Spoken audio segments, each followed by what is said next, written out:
নমস্কার বন্ধুরা, আর বাকি চ্যানেল ভিলেজ ফুডে সবাইকে স্বাগত। চলে এসেছি আর একটা নতুন রেসিপি নিয়ে। আজকে আমি খাসির মাংসের সাথে কীভাবে মুরগির মাংস রান্না করতে হয় সেই রেসিপিটা আপনাদের সাথে শেয়ার করব। তো ভিডিওটা ভালো লাগলে অবশ্যই একটা লাইক একটা শেয়ার করতে হবে। তো চলুন শুরু করি আজকের রেসিপি। তো এই মুরগির মাংস রান্না করার জন্য আমি প্রথমে যেটা করবো সেটা হচ্ছে, এখানে আমি বড় সাইজের দুটো আলু কেটে নিয়েছি। তো একটু বড় বড় পিস করেছি। এখানে আমি পেঁয়াজ খোসা ছাড়িয়ে রেখেছি, জলে ভিজিয়ে রেখেছি। তো জলে ভিজিয়ে রাখলে কিন্তু চোখ জ্বালা কম করে। আর এখানে আমি 1.5 কিলো মুরগির মাংস নিয়েছি। তো আজকে এইসব দিয়েই আমি রেসিপিটা তৈরি করে দেখাবো। আমি যে আলুটা কেটে রেখেছিলাম সেই আলুটা ভাজার জন্য আমি এখানে উনুন ধরিয়ে নিয়েছি, কড়াই বসিয়ে দিয়েছি। তো কড়াইটা আমার গরম হয়ে গেছে। এবারে কড়াইতে আমি দিয়ে দেবো সর্ষের তেল।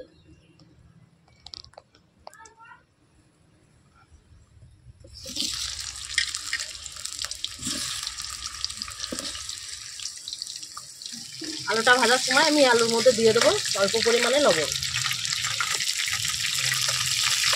আর দিয়ে দেবো রঙের জন্য একটু হলুদ গুঁড়ো।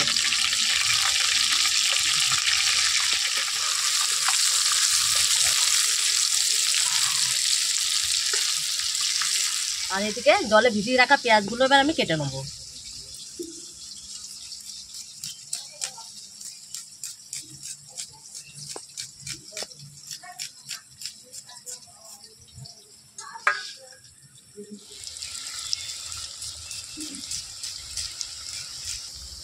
আলুটা আমি লাল করে ভেজে নিয়েছি। এবার একটা ছাঁকনির সাহায্যে আমি তুলে নেবো।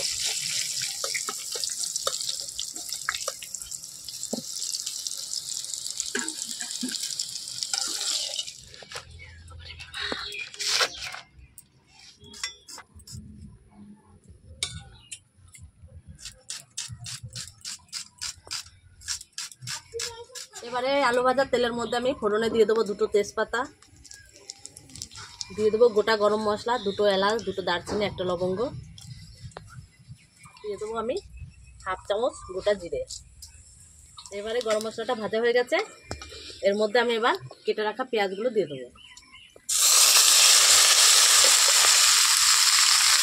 পেঁয়াজটা আমি 50% মতো ভেজে নিয়েছি। এবারে পেঁয়াজের মধ্যে আমি দিয়ে দেবো 1/2 চামচ চিনি।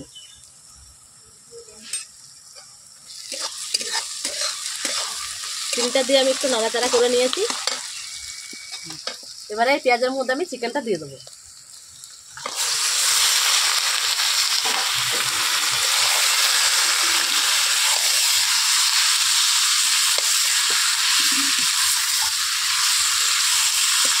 এবারে পেঁয়াজের সঙ্গে চিকেনটা আমি কয়েক মিনিট একটু ভালো করে ভেজে নেব। এখানে আমি নিয়েছি 100 গ্রামের মতো টক দই। তো টক দইটা এই বাটির মধ্যে ঢেলে আমি একটু ফেটিয়ে নেব। তো দইটা আমি ভালোভাবে ফেটিয়ে নিয়েছি। এবারে এই দইটা আমি মাংসের মধ্যে দিয়ে দেবো।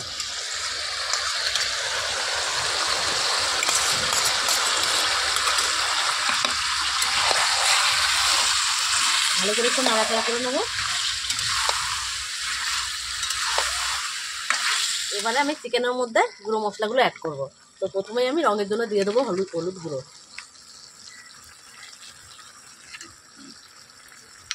1 চামচ দিয়ে দেবো লঙ্কার গুঁড়ো, 2 চামচ দিয়ে দেবো জিরে আর ধনে গুঁড়ো। গুঁড়ো মশলাগুলো দিয়ে আমি একটু ভালো করে মিশিয়ে নেব।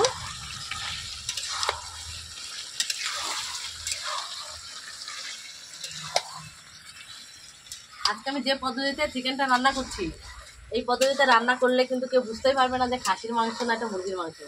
একবার হলো বাড়িতে আপনারা রান্না করে দেখবেন। এবার আমি কাঁচা লঙ্কা বাটাটা দিয়ে দেবো এর মধ্যে,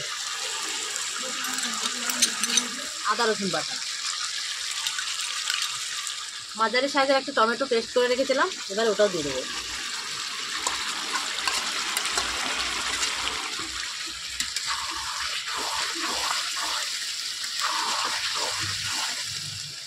এবার আমি স্বাদ মতো লবণ দিয়ে দেবো।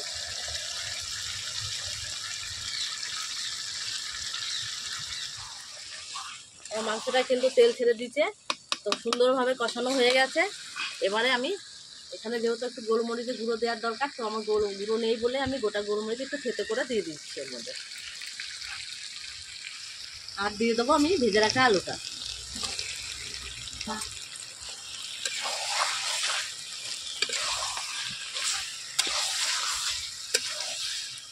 মাংসটা আমার কষানো হয়ে গেছে। এবার আমি জল দিয়ে দেবো।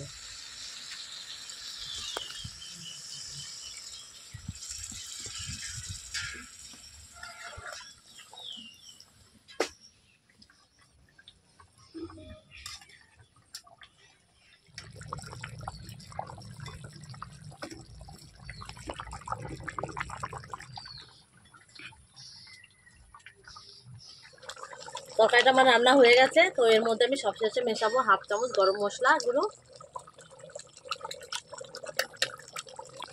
এবারে দিয়ে দেবো ধনেপাতা কুচি।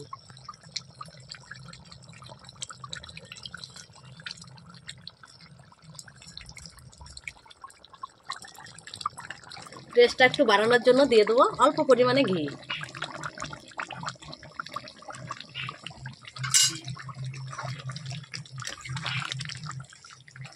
এবারে আমি নামিয়ে নেব।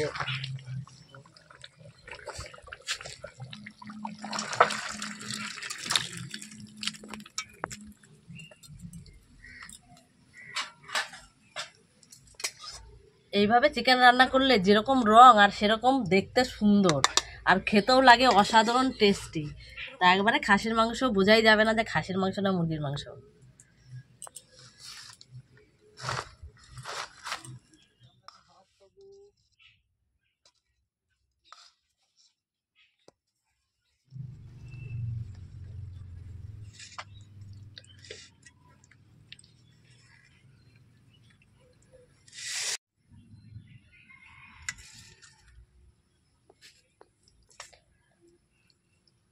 আজকে দেখ একবারে খাসির মাংসের মতো তরকারি।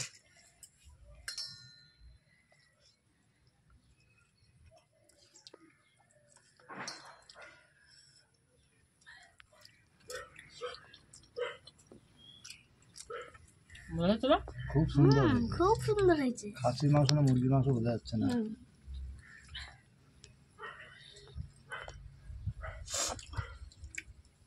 তো বন্ধুরা, এই মুরগির মাংস খাসির মাংসের স্বাদে একবার হলো এভাবে রান্না করে খেয়ে দেখবেন। তো বারবার এইভাবেই রান্না করে খেতে ইচ্ছা করবে। তো আজকে আমার রেসিপিটা কেমন লাগলো অবশ্যই কমেন্ট করে জানাবেন, আর একটু বেশি বেশি করে শেয়ার করবেন, আর লাইক অবশ্যই করবেন। আমার চ্যানেলে যদি নতুন বন্ধু হয়ে থাকেন তাহলে চ্যানেলটিকে অবশ্যই সাবস্ক্রাইব করে পাশে থাকবেন। তারপরে ফিরে আসবে অন্য কোনো সময় অন্য কোনো রেসিপি নিয়ে। ততক্ষণে ভালো থাকবেন, সুস্থ থাকবেন, সাবধানে থাকবেন।